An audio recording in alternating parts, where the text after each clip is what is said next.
하나님 말씀은 여호수아서 20장 1절에서 9절까지 말씀입니다. 여호와께서 여호수아에게 말씀하여 이르시되 이스라엘 자손에게 말하여 이르기를 내가 모세를 통하여 너희에게 말한 도피성들을 너희를 위해 정하여 부지 중에 실수로 사람을 죽인 자를 그리로 도망하게 하라. 이는 너희를 위해 피의 보복자를 피할 것이니라. 이 성읍들 중에 하나에 도피하는 자는 그 성읍에 들어가는 문 어귀에 서서 그 성읍의 장로들의 귀에 자기의 사건을 말할 것이요 그들은 그를 성읍에 받아들여 한 곳을 주어 자기들 중에 거주하게 하고 피의 보복자가 그의 뒤를 따라온다 할지라도 그들은 그 살인자를 그의 손에 내주지 말지니 이는 본래 미워함이 없이 부지 중에 그의 이웃을 죽였음이라. 그 살인자는 회중 앞에 서서 재판을 받기까지 또는 그 당시 대제사장이 죽기까지 그 성읍에 거주하다가 그 후에 그 살인자는 그 성읍 곧 자기가 도망하여 나온 자기 성읍 자기 집으로 돌아갈지니라 하라. 이에 그들이 납달리의 산지 갈릴리 게데스와 에브라임 산지의 세겜과 유다 산지의 기럇 아르바 곧 헤브론과 여리고 동쪽 요단 저쪽 르우벤 지파 중에서 평지 광야의 베셀과 갓 지파 중에서 길르앗 라못과 므낫세 지파 중에서 바산 골란을 구별하였으니 이는 곧 이스라엘 모든 자손과 그들 중에 거류하는 거류민을 위하여 선정된 성읍들로서 누구든지 부지 중에 살인한 자가 그리로 도망하여 그가 회중 앞에 설 때까지 피의 보복자의 손에 죽지 아니하게 하기 위함이라. 아멘. 먼저 여러분 여호수아서에서 이스라엘의 땅 분배, 우리가 이때까지 그간 계속해서 봤던 이스라엘의 땅 분배는 여호수아서 19장에서 이제 마무리가 됩니다. 다 지파들마다 땅을 분배받아 가지고 이제는 그 분배받은 땅으로 이스라엘 사람들이 가서 살아야 됩니다.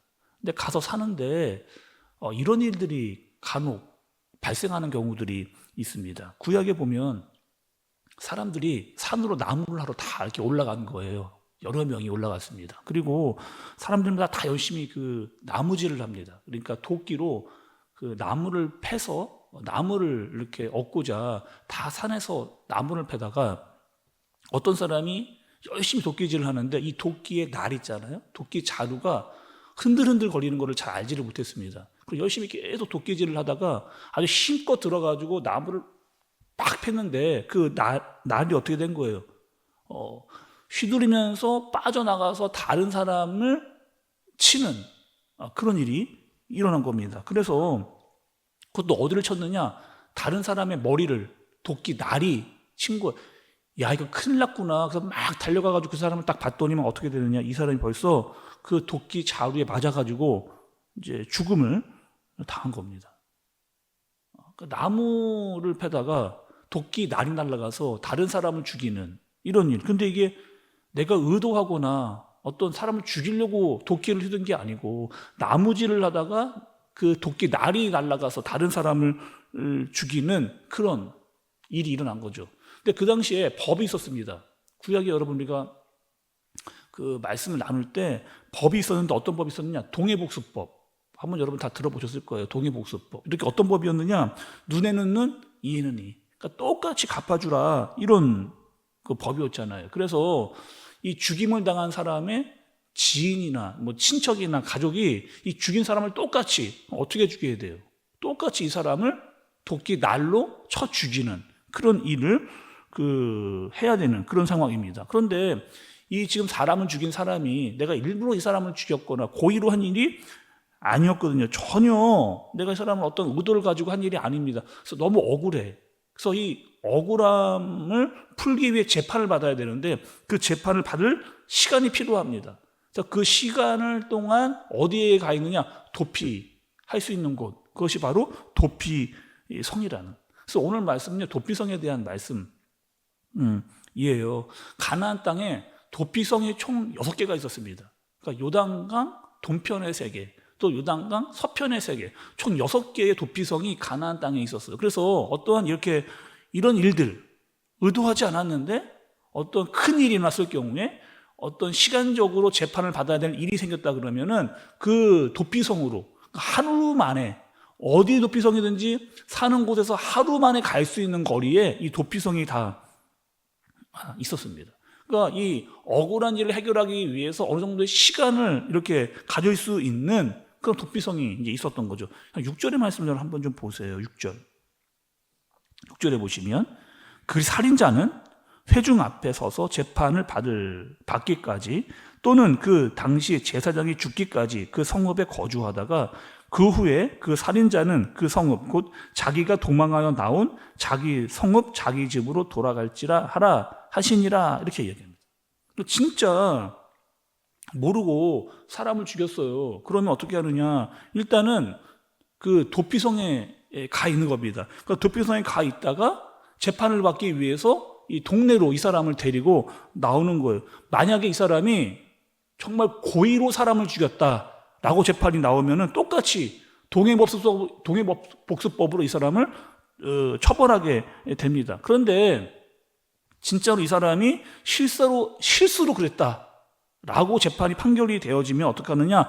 다시 그 도피성으로 데리고 오는 겁니다. 그래서 또 다른 복수가 일어나지 않도록 만드는 거죠. 그리고 이 사람은 언제까지 이 도피성에 있어야 되느냐? 언제까지 여러분 있어야 될까? 이 사람이 이 다시 도피성을 나올 수 있는 때는 언제냐? 대제사장이 죽었을 때 이 사람은 도피성을 나올 수 있는 그런 상황이 되는 거죠. 그러니 이 사람은 지금 어떻게 해야 되느냐? 도피성에서 뭘 해야 되느냐? 아무리 자기가 고의로 하지 않았더라도 아무리 실수로 사람을 죽였더라도 이거는 사람을 죽인 건 죽인 거예요. 그러니 이 사람은 어떻게 해야 되느냐? 그 도피성에서 자신의 잘못을 회개하고 반성하고 또 자신의 잘못을 용서를 구하는. 근데 그 회개와 잘못과 용서를 구하는 것을 언제까지 하느냐? 제사장이 죽을 때까지 그 안에서 계속 회개하고 잘못을 구하는 그런 시간을 보내는 거죠. 그러니까 도피성은요, 여러분, 우리가 알고 있는 도피성은 그냥 내가 잘못하면 빨리 피해 도망 돌아가는 그런 건 도피성이 아니에요. 내가 가서 그냥 시간만 벌어야 되겠다라고 여겨지는 것이 도피성이 아니고, 이 도피성이라고 하는 건 어떤 것이냐? 근본적으로 이 도피성은 자기의 잘못을 깨닫고 자신의 죄에 대해서 생각을 하고 자신의 죄와 잘못에 대해서 회개를 하는 것이 바로 도피성이 만들어진 목적인 겁니다. 그리고 조금 전에 말씀을 드렸잖아요. 그 죄인이 어떻게 도피성을 나올 수 있느냐?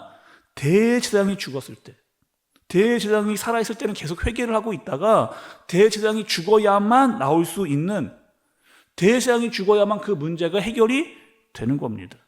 여러분, 우리가 이런 얘기 좀 들었는데 누군가가 나를 위해 대신 죽는다. 여러분, 이것을 좀 어려운 말로 대속이라고 이야기를 합니다. 그러니까 지금 대제사장이 대신 죽어야만 나올 수 있는 그런 의미를 가지고 있는 거죠. 이 도피성을 좀 우리의 좀 삶 가운데 적용을 좀 해보겠습니다. 우리도 여러분 받은 기업들이 있잖아요. 뭐 가정이라든지 직장이라든지 사업장이라든지 뭐 교회라든지 또 학교라든지 우리가 다 받은 기업입니다. 근데 그곳에서 열심히 뭔가를 하다가 잘못을 하거나 실수를 할 때가 있잖아요. 고의로 한 거 아니고 일부러 한 것도 아니고 진짜 정말 잘 모르고 했는데 어떤 사람에게 큰 상처와 어려움을 줬습니다. 누가 봐도 이거는 잘못한 일이에요. 그랬을 때 어떻게 해야 되느냐? 이 사람도 생각을 할 시간이 필요한 거죠. 분명히 옳고 그름을 잘 따져야 되는데 이 사람도 좀 피해야 될 것이 있고 자신의 죄와 잘못에 대해서 생각을 해야 될 때가 있는 겁니다. 그것이 바로 도피성이라고 하는 거죠. 그러니까 우리 신앙에 있어서 우리가 피해서 그곳에서 우리의 죄와 잘못을 깨달아야 할 그것은 어디예요?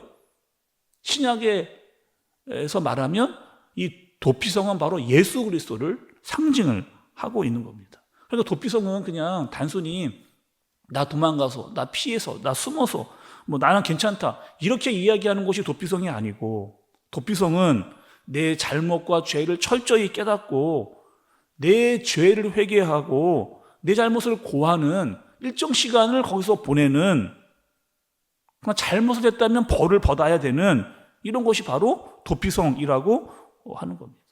여러분, 우리가 회개를 위해서 이야기할 때 회개는요, 여러분 이런 거잖아요. 내가 잘못했습니다. 그냥 내 마음 편해지려고 회개하는 게 아니라는 거예요. 내가 하는 회개는 어떤 회개여야 되느냐? 예수님의 죽음이 나에게 적용될 때, 정말 예수님이 나 때문에 죽으셨다라고 하는 그 대속의 의미가 나에게 적용이 될 때, 내 죄 때문, 내 잘못 때문에라고 하는 사실이 인정될 때까지 내 자신을 돌아봐야 됩니다. 그래야 회개가 이루어지는 거거든요. 그래야 내가 다시 내가 삶의 현장으로 돌아가도 똑같은 죄를 짓지 않게 되는 겁니다. 우리의 신앙에 있어서 도피성은 예수님이다. 단순히 피하고 도망가는 것이 아니다. 그분 안에서 우리의 잘못과 죄를 깨달아야 된다. 그리고 나는 정말 죄인이구나라고 하는 사실을 알고 그분이 내 죄 때문에 대속하셨구나라고 하는 사실을 안다면 우리는 또다시 죄를 지을 수 없는 존재다라고 하는 사실을 알게 되는 거죠. 오늘 다시 한번 여러분, 구약의 도피성의 말씀을 보면서 신약의 예수 그리스도를 생각하고 또 내 자신의 죄와 잘못을 깨달을 수 있는, 정말 예수님께서 죽으셔야만 나의 죄가 해결됐구나라고 하는 대속의 의미와 또 같은 죄를 계속해서 지을 수 없다. 그분이 나 때문에 돌아가셨는데 내가 똑같은 죄를 가운데 빠질 수 없다라고 하는 사실을 깨닫고 또 나 자신을 돌아보면서 어디서요? 예수님 안에서 회개하고 같은 죄를 짓지 않는 저와 여러분들 되시기를 예수님의 이름으로 축복합니다. 기도하겠습니다. 하나님 아버지, 이스라엘은 은혜로 도피성을 받았습니다. 우리도 도피성이신 예수님을 이 땅에 보내셨습니다. 예수님을 통해서 내 죄를 보게 하시고 내 잘못을 깨닫게 하여 주옵소서. 거기서 회개하게 하여 주옵소서. 같은 죄를 짓지 않고 또 내 죄를 주님 앞에 고하는 시간을 갖게 하여 주옵소서. 오직 예수님만이 우리의 회복이 되게 하여 주옵소서. 예수님의 이름으로 기도드리옵나이다. 아멘.